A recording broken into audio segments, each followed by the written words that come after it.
SAARC ममालिक के वज़ीर ख़ारजा की आज मीटिंग न्यूयॉर्क में होने वाली है। जयशंकर इस मीटिंग में शिरकत करेंगे और साथ ही साथ उनके पाकिस्तानी हम मनसब भी इस मीटिंग में शिरकत करेंगे। और इस मीटिंग पर सभी की निगाहें टिकी हुई हैं क्योंकि उस वक्त की वज़ीर ख़ारजा सुषमा स्वराज ने सार्क वज़ीर ख़ारजा की मीटिंग से वॉक किया था। शैलेंद्र वांगू हमारे साथ एक बार फिर से जुड़ रहे हैं इस खबर पर। शैलेंद्र वांगू, उस वक्त की वज़ीर ख़ारजा ने इस मीटिंग में हिस्सा नहीं लिया था, अब जबकि पाकिस्तान और हिंदुस्तान के दरमियान के रिश्तों की तलखियां सभी के सामने हैं, ऐसे में पहली बार दोनों वज़ीर ख़ारजा साथ में रहेंगे सार्क ममालिक के वज़ीर ख़ारजा की मीटिंग में।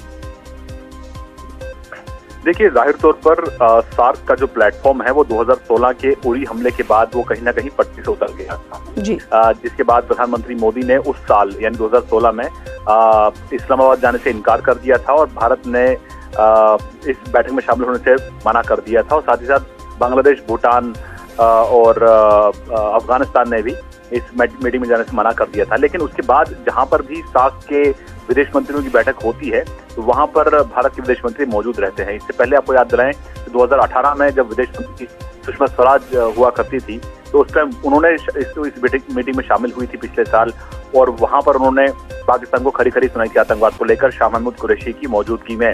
लेकिन अपने भाषण को खत्म करने के बाद तुरंत वो वहां से चली गई थी और उन्होंने शाह महमूद कुरैशी के एड्रेस का इंतजार नहीं किया था, जिसके बाद कुरैशी जो है वो काफी भड़क गए थे और बौखला गए थे।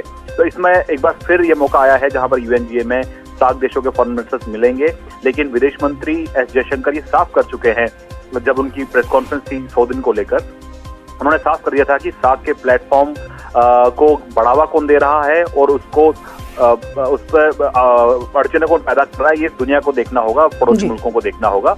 और वहीं साथ ही साथ ऐसे पड़ोसी मुल्क जो कॉपरेशन चाहते हो, जो सहयोग चाहते हो, उनके लिए जरूरी है कि वो ट्रेड करें, उनके लिए जरूरी है कि वो कनेक्टिविटी को बढ़ाएं, लेकिन उनके लिए आतंकवाद जरूरी नहीं है। तो जाहिर तौर पर आतंकवाद का मुद्दा है जो सभी पड़ोसी मुल्क समझते हैं इस मुद्दे को और आज की बैठक में भी मुद्दा रहेगा। माना जा रहा है कि जयशंकर इस मुद्दे को सभी पड़ोसी देशों के सामने और पाकिस्तान के विदेश मंत्री की मौजूदगी में इस मुद्दे को उठाएंगे। जी, बेहद शुक्रिया तफसीलात के लिए शैलेंद्र वांगू। महाराष्ट्र के पुणे से खबर है। पुणे में बारिश की वजह से बड़ा हादसा पेश आया है। यहाँ एक इमारत की दीवार गिरने की वजह से 5 लोगों की मौत हो गई है। बताया जा रहा है कि यह हादसा सहाकार नगर इलाके में दीवार गिरने की वजह से पेश आया है। तो महाराष्ट्र के पुणे में बारिश की वजह से बड़ा हादसा पेश आया है, जिसकी तस्वीरें आप टीवी स्क्रीन पर देख रहे हैं।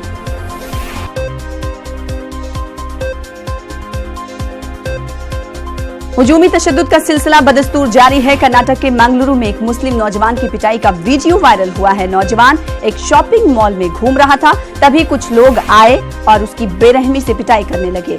मुस्लिम नौजवान का इल्जाम है कि पिटाई करने वालों ने कहा कि भारत हिंदू राष्ट्र है, इसलिए मुसलमानों को यहाँ नहीं रहना चाहिए।